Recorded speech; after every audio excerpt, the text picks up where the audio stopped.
आज छत्रपती शिवाजी महाराज यांची जयंती मोठ्या उत्साहामध्ये देशभरासह राज्यात साजरी होत आहे। त्याच पार्श्वभूमीवर माजी मंत्री राजेश टोपे यांनी शहरातील छत्रपती शिवाजी महाराज यांच्या पुतळ्याला पुष्पहार अर्पण करत जयंतीनिमित्त अभिवादन केले आहे।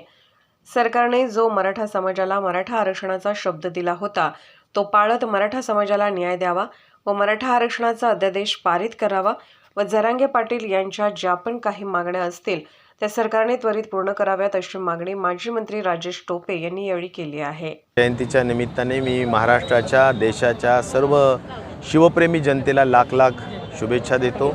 आज आम्ही सगळेजण जालना जिल्ह्यामधील सगळे लोक, आमचे राष्ट्रवादी काँग्रेस पक्ष, शरद पवार गटाचे सगळेच लोक या ठिकाणी उपस्थित आहेत। आम्ही उत्साहाने या ठिकाणचे सगळ्यात जुना असलेला अश्वारूढ पुतळा त्या ठिकाणी आम्ही आत्ताच शिवजयंतीचा उत्साहाने हार घालून अभिवादन केलेलं आहे। आणि मला असं वाटतं की शिवरायांचा इतिहास हा आपल्या सगळ्यांना प्रेरणादायी इतिहास आहे आणि त्यामुळे जयंती सर्व देशभरात, राज्यात सगळीकडे खूप उत्साहाने साजरी केला जातो। तर आजच्या या निमित्ताने मी पुन्हा एकदा खूप शिवाजी महाराजांच्या जयंतीला आपल्या सगळ्यांना शुभेच्छाही देतो आणि त्यांच्या विचाराचं आचरण व्हावं अशा पद्धतीची अपेक्षा व्यक्त करतो।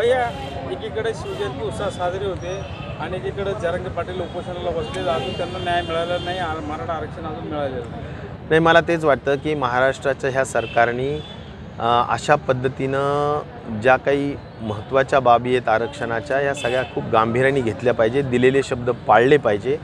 आणि त्यामुळं आता जे काही 20 तारखेचं अधिवेशन आहे त्या दृष्टिकोनातून सुद्धा आमच्या सगळ्यांचं मत आहे की मराठा समाजाला आरक्षण दिलं पाहिजे आणि त्या दृष्टिकोनातूनची जरांगेंच्या विनंतीच्या किंवा ज्या काही मागण्या आहेत त्याच्या अनुषंगाने योग्य ते पावलं आणि योग्य तो कायदा, जो टिकणारा कायदा आहे तो शासनाने निश्चित प्रकारे दिला पाहिजे अशी अपेक्षा आहे। काय दबाव तंत्र वापरणार का आपण आता? नाही, आम्ही निश्चित प्रकारे आमचे विचार त्या ठिकाणी परखडपणे मांडणार आहेत।